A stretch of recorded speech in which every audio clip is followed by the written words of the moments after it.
अब यहाँ तक आ ही गए हैं तो हमारे चैनल को सब्सक्राइब जरूर करें और नीचे दिए गए बेल आइकन को जरूर दबाएं ताकि हर खबर सबसे पहले पहुंचे आप तक। नमस्कार, आप ये लाइव तस्वीरें देख रहे हैं हरियाणा के जिले यमुनानगर से। जी आप सभी को बता दें कि इस समय मौजूद हैं हम लोग विधायक घनश्याम दास अरोड़ा के ऑफिस के बाहर, जहां पर काफ़ी भारी संख्या में मजदूर वर्ग मौजूद हैं। जी हाँ, धरना प्रदर्शन करने के लिए मजदूर वर्ग आए हैं। जिस तरह से घनश्याम दास अरोड़ा के इस ऑफिस के सामने एक पार्क है, वहाँ पर तमाम है जो लोग आए हैं। आप ये उनसे बातचीत करते हैं और जानते हैं कि क्या मसला है, किस लिए उन्होंने यहाँ पर है जो धरना प्रदर्शन किया और किस बातों को लेकर वो यहाँ पर विधायक महोदय के पास गुहार लगाने के लिए आए हैं। आप जैसे ही फिर निगम में पहुंचे तो आपको ड्यूटी नहीं ज्वाइन करा? हमें कोई ड्यूटी नहीं बताई गई। तो फिर इसकी कोई शिकायत आपने किसी को, मेयर को या निगम अधिकारियों को दी? मेयर साहब के पास जाते हैं, मेयर साहब कहते हैं कि जो नए कर्मचारी हमने रखे हैं उनको कैसे क्यों निकाल दें हम। कहते हैं कि जो आसपास के लोग हैं वो लोग काम पे रख लेंगे, हम लोग जो दूर से आते हैं उन्हें काम पे नहीं रखेंगे। ये किसका कहना है? ये मेयर साहब का कहना है। अच्छा, सभी अपनी जान को जोखिम में डाला कोरोना काल में, सभी ने काम किया है। तो आप लोग सब यही लोकल हैं या बाहर से भी हैं? सब लोकल हैं जी, तो सभी लोकल हैं। जो शहर में रहते हैं कहते हैं शहर के रहने वालों को रखेंगे, हम गांव से रहने वाले को। जो नए लोग रखे हैं वो सिर्फ शहर के रहने वाले रखेंगे या बाहर से भी हैं? वो सब हमें पैसे लेकर भर्ती कर रहे हैं। वो कौन, ठेकेदार या फिर मेयर या मेयर साहब कर रहे हैं। वो कह रहे हैं कुछ विधायक के बंदे हैं, कुछ मेरे हैं, कुछ एमसीओ के हैं, मैं इनको कहाँ ले जाऊँ? अच्छा, जिनकी ऊपर तक पहुंचा उनको भर्ती किया जा रहा है। आप लोगों को सिफारिश, जिस तरह से स्वास्थ्य विभाग के भी ठेके के लोग थे उनको भी निकाल दिया गया था इस तरह से, उसमें क्या कहना चाहेंगे आप लोग कि उनसे भी काम करवाते थे, फिर उन्हें निष्कासित कर दिया गया था, फिर वो अंबाला पंचकुला पहुंचे, उसके बाद उनको दोबारा रखने की जो है प्रक्रिया वो की गई थी, लेकिन अभी तक वो भी नहीं है। उसके विषय में क्या कहना चाहेंगे? उसके विषय में भी सर, जिस तरह से वो कहीं काफी टाइम से लड़ रहे थे उसी तरह से हम भी लड़ रहे हैं। सभी को रखना चाहिए, उस सभी को किसी की। अभी आपकी इनिशियली मांग क्या है, क्या मांग करते हैं आप लोग? जितने कम से कम कितने लोग हैं जो अभी 130 लोग हैं जी अभी तक जो निकाल दिए गए हैं। महिलाएं भी मौजूद हैं? महिलाएं नहीं है, 130 कर्मचारी, हम सभी पुरुष हैं। और उसमें से मेयर साहब कहते हैं कि भाई हम आधों को रखेंगे, आप में से 65 बंदों को रखेंगे सिर्फ। अच्छा, तो बाकी उन्होंने किस पैरामीटर पर कहा है, किस प्रतिभागिता के तौर पर कहा है, किस तरह से वो 65 लोगों का चयन करेंगे? वो अपने आप करेंगे जी, वो लोग, हमें उस बारे में नहीं पता है। उन्होंने कहा है हम 65 को रखेंगे, हमने उस बात को रोक दिया कि जी हम 65 नहीं चलेंगे, हम सभी चलेंगे एक साथ। तो आप लोग जो 65 लोग वो कह रहे हैं इस तरह से, तो उसके विषय में आप लोगों का जो ठेकेदार है जिसके कारण आप लगे थे, जिसके साथ आप लगे थे, उनका क्या कहना है आप लोगों से? उनका कहना है कि हम तो जिस तरह मेयर साहब कहेंगे उस तरह करेंगे। अच्छा, वो हमारी कोई सुनवाई नहीं करते हैं। सुनवाई कर रहे हैं वो मेयर साहब के ऊपर टाल देते हैं बात। मेयर साहब कहते हैं कि ठेकेदार के पास जाइए। तो आप लोगों की मांग है कि हम सबको रखा जाए? जी, हमें अपने राजस्थान में बंदे रखेंगे वो भी डेली वेज हो गए। तो आप लोगों का कहना है कि चहेतों को रखा जा रहा है? हाँ जी, चहेतों को रखा जा रहा है। ऐसे ही गहलोत सरकार ने तो जो कोरोना वॉरियर थे तो ये उनको सिर्फ चहेतों को रखा जा रहा है, जानकारों को रखा जा रहा है, या पैसे की मांग की जाए, डिमांड? ये इस बारे में जो कोई नॉलेज नहीं है जी।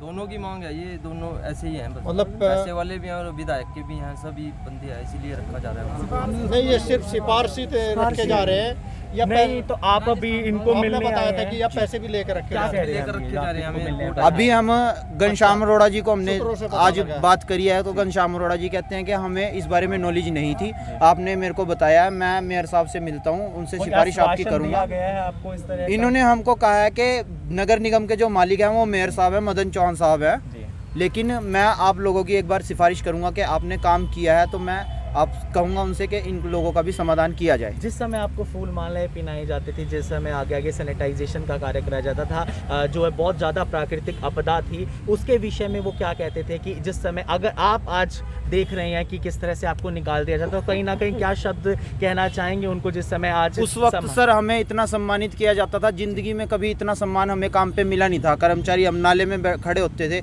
नाला निकाल रहे होते थे, गंद उठा रहे होते थे, हमारे अपने भी जानकार देख के ना हमसे चले जाते थे। लेकिन जब इन्होंने सम्मान किया, एक बार खुशी के आंसू आ गए थे, और आज हमें इस तरह रुलाया जा रहा है कि बहुत बुरा हाल हो रहा है जी हमारे साथ। मतलब आप कह सकते हैं कहीं पे भी कोई सुनवाई नहीं हमारी की जा रही है जी। ये धोखा है आपके साथ? बिल्कुल जी, धोखा हो रहा है हमारे साथ। सारा प्रशासन हमें मिला हुआ है, सब कुछ, मेयर साहब, ठेकेदार साहब, सब मिलके हमारे साथ ऐसा कर रहे हैं जी। कोई सुनवाई नहीं हो रही है, एक दूसरे के पास बात टाल दी जाती है। तो अभी अगर वो आप सब लोगों को नहीं रखते हैं नौकरी में, तो आप क्या कदम होगा आगे की, क्या रणनीति होगी आपकी? जी हम तो यही कहते हैं जी, हमें नौकरी पर रख दिया जाए, नहीं, अगर वो नहीं रखते तो आप क्या करेंगे? डीसी साहब से मिलेंगे, हम अनिल विज साहब से भी मिलेंगे इस बारे में। अब राजस्थान सरकार ने भी कोरोना वॉरियर्स को रख लिया है जी, कोर्ट केस के बाद में पक्का कर दिया उनको, डायरेक्ट डेली वेज पे ले लिया उनको, कोरोना वॉरियर्स थे उनको। अभी मेयर साहब पर भी आरोप लगे थे, प्रत्यारोप लगे थे, जिस तरह से घोटाले घपले के, तो उस तरह से कभी अपने निगम के पार्षदों ने उन पर आरोप लगाए थे। उसके बारे में कुछ कहना चाहेंगे? उसके बारे में सर, उसके बारे में हमें कुछ कहना नहीं है, हमारा बस यही है कि उन्होंने कुछ निगम के पुराने कर्मचारियों को निकाल के उन्होंने नयों को रखा है, बस वही हमारी मांग है कि हमें भी रखा जाए काम पर। जिस तरह से नारेबाजियां करी जा रही हैं, जिस तरह से अपनी मांगे पूरी करने के लिए तमाम ये नगर निगम के कर्मचारी हैं जो मौके पर मौजूद है, बताया जा रहा है कि इन्हें बिना किसी अल्टीमेटम के निकाल दिया गया है। जिस तरह से कोरोना का समय था, कोरोना में इन्होंने सहायता करी थी, कोरोना में इन्होंने आगे बढ़ चढ़कर भाग लिया था लोगों के घर तक अपनी जान की परवाह ना करते हुए। और ये वही मेयर साहब है, मैं कहूँगा फूलों की माला इन्होंने पिनाई थी, और जिस तरह से इन्होंने फूलों की माला पिनाई थी, प्रशस्ति पत्र दिए थे, पानी की बोतलें दी थी, फूलों की माला इनके ऊपर गुच्छे बरसाए गए थे, और आज गुच्छे बरसाकर इनकी नौकरियां छीन ली जा रही हैं। हम पूछना चाहेंगे महापौर यमुनानगर के नगर निगम मेयर चौहान से कि पूछना चाहेंगे कि सर इनकी शक्लें देख लीजिए, डेली दिहाड़ी वाले मजदूर हैं ये लोग, आप अगर इन्हें काम से निकालेंगे तो कितने लोग इन सब से जूझ रहे हैं। इनके घर वाले भी हैं, माता पिता भी हैं, बच्चे भी हैं, और कोरोना काल में हजारों लोगों की नौकरियां गई हैं, कोरोना काल में हजारों लोगों पर संकट आया है, और आपकी सरकार ने हरियाणा को नंबर 1 बना दिया है जब उनके पास कोई भी जॉब नहीं है, और हरियाणा बेरोजगारी में नंबर 1 बन गया है। खट्टर सरकार आए दिन करोड़ों रुपए के उद्घाटन तो जरूर करती है, लेकिन कहीं ना कहीं धरातल की स्थिति में ये करोड़ों रुपए के लोग अगर इनमें बांट दिए जाएं, स्मार्ट टैबलेट ना होकर इनको रोजगार दिया जाए, और फ्री में नहीं मांग रहे हैं, काम कर कर आपकी तनख्वाहें मांग रहे हैं, आप जरूर इस पर गौर अपनाइएगा। इस समय मौजूद है हरियाणा के जिले यमुनानगर में, और जी हां, लेकर आए हैं अपनी आस। घनश्याम दास अरोड़ा 2 बार एमएलए रह चुके हैं और तीसरी बार होने की तैयारी कर रहे हैं। साथ ही साथ आपको बताना चाहेंगे कि कंवरपाल चौधरी शिक्षा मंत्री का राज्य है कुछ ही लम्हों के पास, यानी कि जो अंबाला है स्वास्थ्य मंत्री का भी वो राज्य बताया जाता है, और कहीं ना कहीं अपनी वोट देकर इन्होंने आपको बनाया है। अगर आपकी कुर्सी ये बना भी सकते हैं तो आपकी कुर्सी निकाल भी सकते हैं। आप सभी से वीडियो को शेयर जरूर कीजिएगा। इस समय आप देख रहे हैं IBN 24, मैं हूं संयम आप सभी के साथ। नमस्कार।